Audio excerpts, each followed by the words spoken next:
Buenos días, compañeros, ingeniero. Nosotros somos el grupo C, en la cual vamos a hablar el tema de la generación de números de juego al azar. Una de las características que han tenido en la historia de lo que son los juegos de azar, se han visto muchos cambios, inclusive anteriormente se hacían por medio de cifras matemáticas, en la cual hoy en día se va viendo lo que son en un proceso a través de un dispositivo que genera. Pero además también sabemos de que hoy en día existen organizaciones que se generan con el lucro para ir tomando en cuenta todas las ventajas y a su vez estrategias de cómo llamar la atención en este caso a los jugadores. Existen lo que son las URG, que son Random Number Generator. Son regularmente generadores de números aleatorios, en la cual hace una secuencia de números o símbolos que pueden predecir de manera razonable algunos resultados. Esto no incluye de que siempre va a ser un 100% verídico. También existen lo que son términos conocidos en lo que son los jugadores de múltiples opciones. En este caso, hay veces de que están organizados en línea y todos trabajan lo que son con referencias al el efecto número binario, que regularmente solamente es 0 y 1. Entonces, en el cual el entorno físico también cambia constantemente, no solamente de que va a estar directamente elaborado para que esté en esto. Entonces, existen algunos algoritmos matemáticos que son combinados en lo que viene siendo también en lo que es en el término de computación, para que se vayan realizando tipos de resultados. No todos ellos van a ser siempre verídicos, ¿verdad? Porque dicen que existen aplicaciones en la cual existen varios métodos para generar los datos aleatorios. Desde la antigüedad se han ido viendo lo que son los casos, por ejemplo, de la lotería, que antes eran por lo que era, inclusive todavía hoy en día existen lo que viene siendo el premio mayor de la lotería. Sigan aplicando lo que eran una cierta de números. Iba haciendo lo que es un número de referencia. Por ejemplo, no podían exceder de tantos. Los rangos a veces se encuentran también, en este caso, lo que son lo que son los tipos de valores que se encuentran.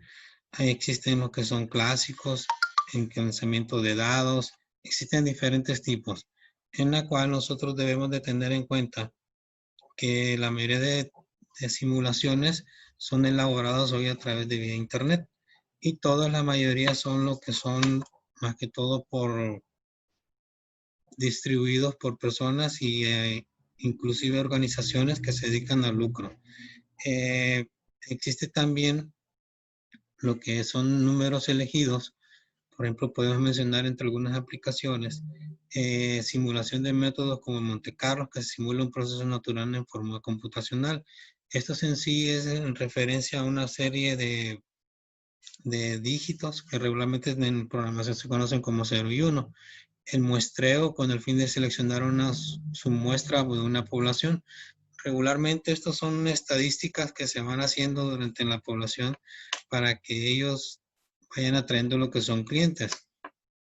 La secuencia aleatoria binaria es generada por un sistema comparador.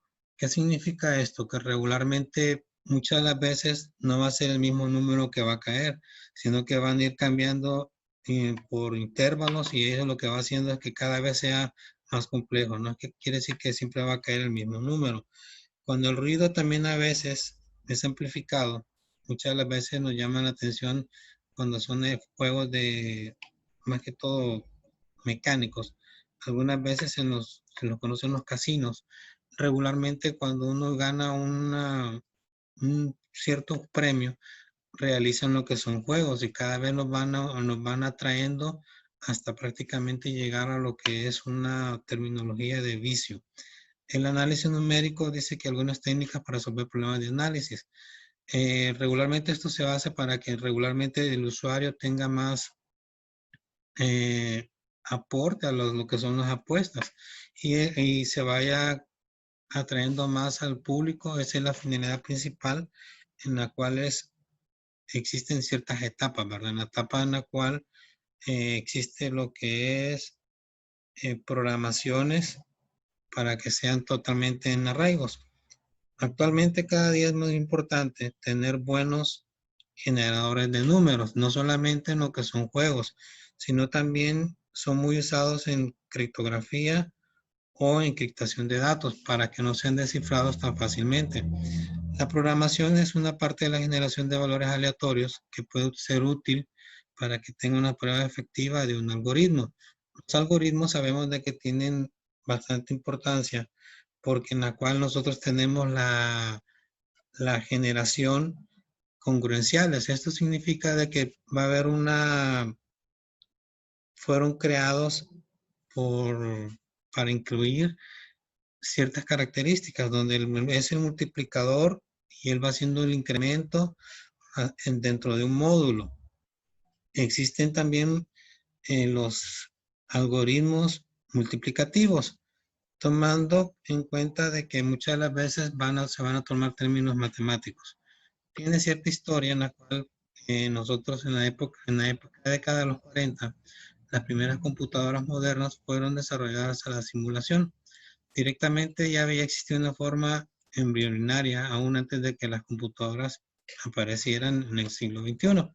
Regularmente ellos lo activaban con lo que son agujas del azar, que a veces se giraba lo que era la forma del azar, y muchas de las veces por medio de ellos a veces se utilizaban, se podría decir, ciertas características para que la persona estuviera atraída, se atrayera más y pues en este caso se tuviera mayor ganancias en lo que es esto. Posteriormente hubieron mecanismos físicos. Los mecanismos físicos ya fueron realmente ya empezados a crear, que fueron la primera máquina en 1939 por Kendall Badminton, con el fin de producir una tabla de 100.000 dígitos aleatorios. Entonces, cada vez se van implementando lo que es los jugadores, cada vez se tienen que ir haciendo más y tienen que ir haciendo más aleatorios. Entonces, ¿qué es lo que ha pasado de últimamente? Que los generadores existen también generadores mixtos. Con estos generadores, la longitud máxima del periodo obtenida, a diferencia de a partir de otras dos, la longitud máxima puede ser que cada vez se vayan implementando. Esto lleva hoy día a día cada vez que los usuarios tengamos, pues más que todo, opciones de poder jugar. La búsqueda se orientó entonces en la producción de números, en este caso ahí dice que de 79 aleatorios, usando operadores aritméticas de una computadora. Y regularmente recordemos de que los programadores hoy en día también tenemos esa facultad de poder realizar lo que son tipos de juegos para llamar a la atención al público. Más que todo, esto se ha ido generando con la participación de programadores, y no solamente de nacionales, sino internacionales, y tienen un afán de llamar la atención de cada uno de los juegos. Poco después de la aparición de las computadoras se comenzó a buscar maneras eficientes. En este caso existió una máquina que se llamaba ERNI, que podría trabajar junto con otras computadoras una solución de computadoras que parecía más satisfactoria. En realidad han habido cambios susceptibles en lo que es en la era moderna a través de lo que son juegos en línea para que todo tenga más que todo un fin de lucro. Aquí vemos lo que es un número que cada vez va cambiando y el nuevo número será, o sea, nunca va a ser el mismo número. Las pruebas existen una frecuencia muy básica para verificar o asegurarse de que aproximadamente sea el mismo número.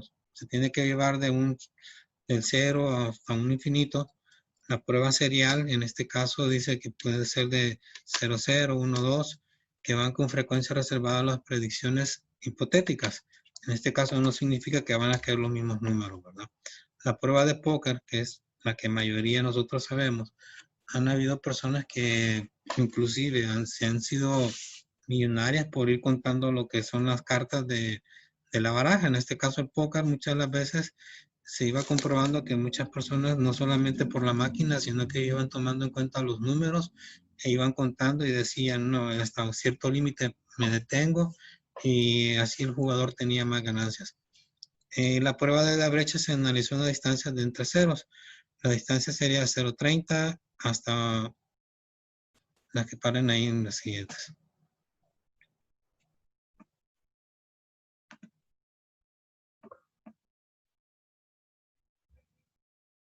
Buenos días, mi nombre es Ani Ponce y yo les voy a hablar sobre un ejemplo de un juego de azar.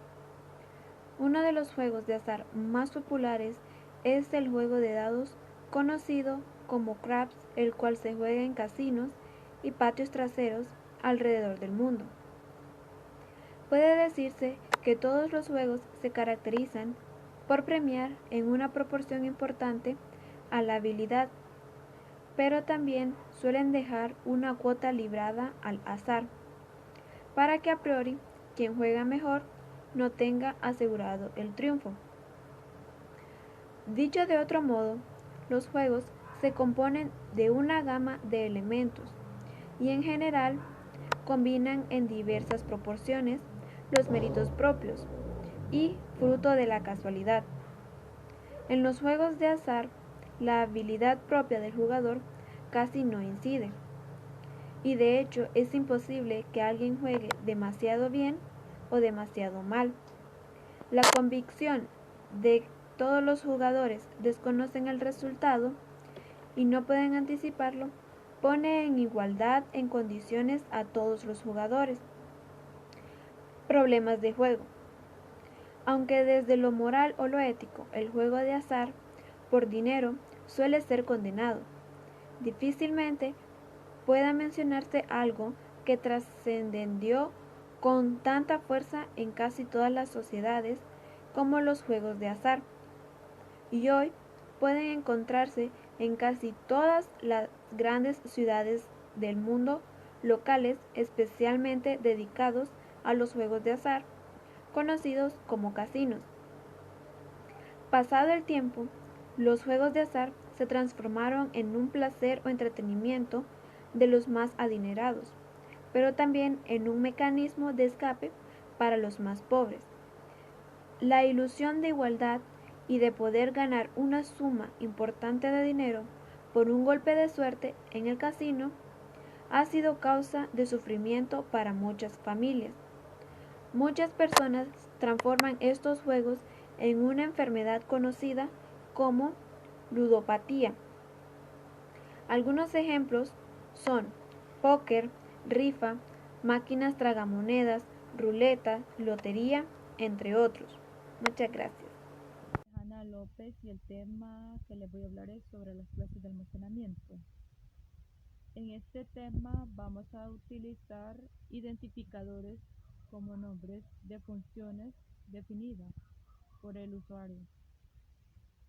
En un programa cada identificador tiene otros atributos, los cuales incluyen la clase de almacenamiento, la duración de almacenamiento, el alcance y la vinculación. Se proporcionan 4 clases de almacenamiento que se identifican por medio de especificadores de clase de almacenamiento: auto, register, extern y static.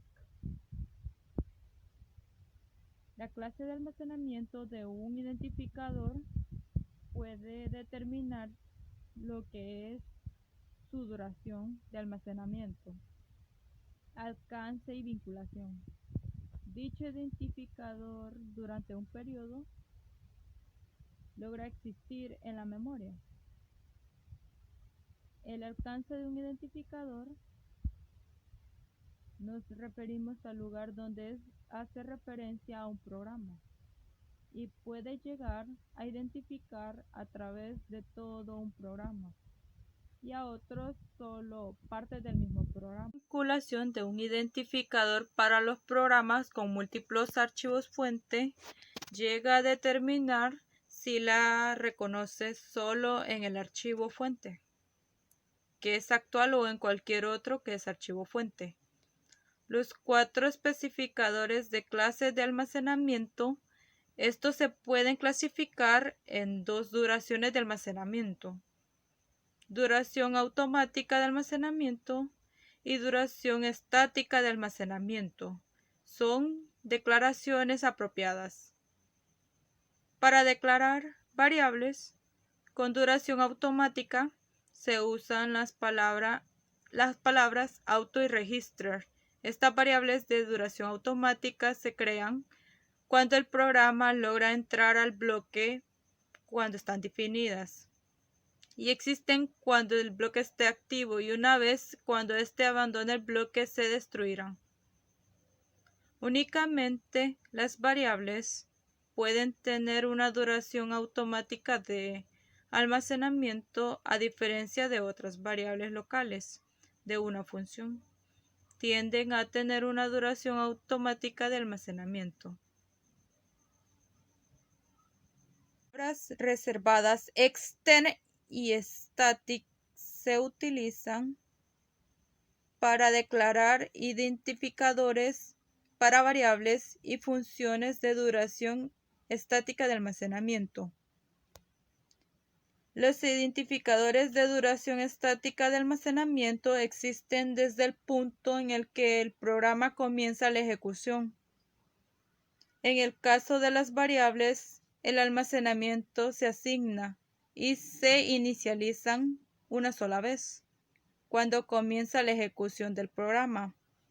Para las funciones, el nombre de la función existe cuando comienza la ejecución del programa. Sin embargo, aun cuando las variables y los nombres de las funciones existen desde el momento de la ejecución del programa, esto no significa que se pueda acceder a los identificadores a lo largo de todo el programa. La duración del almacenamiento y el alcance son temas aparte. Muy buenas, queridos compañeros de ingenieros presentes. Hoy les vengo a hablar acerca de lo que es reglas de alcance. El alcance de un identificador es la porción del programa en la que se puede hacer referencia a un identificador. Por ejemplo, cuando definimos una variable local en un bloque, solo se puede hacer referencia a ella en el bloque o en los bloques añadidos dentro del mismo bloque. Los 4 tipos de alcance para un identificador son alcance de función, alcance de archivo, alcance de bloque y alcance de prototipo de función. Las etiquetas, un identificador seguido por 2 puntos como en inicio, son los mismos identificadores con alcance de función. Las etiquetas pueden utilizarse en cualquier parte de la función en la que aparecen, pero no se puede hacer referencia a ella fuera del cuerpo de la función. Las etiquetas se utilizan en la institución switch como etiquetas case y en las instrucciones de Goto. Las etiquetas son detalles de implementación que las funciones ejecutan entre sí. Bueno, esto ha sido todo por nuestra parte. Les damos muchas gracias y espero que les haya servido este pequeño documental. Hasta la próxima, compañeros.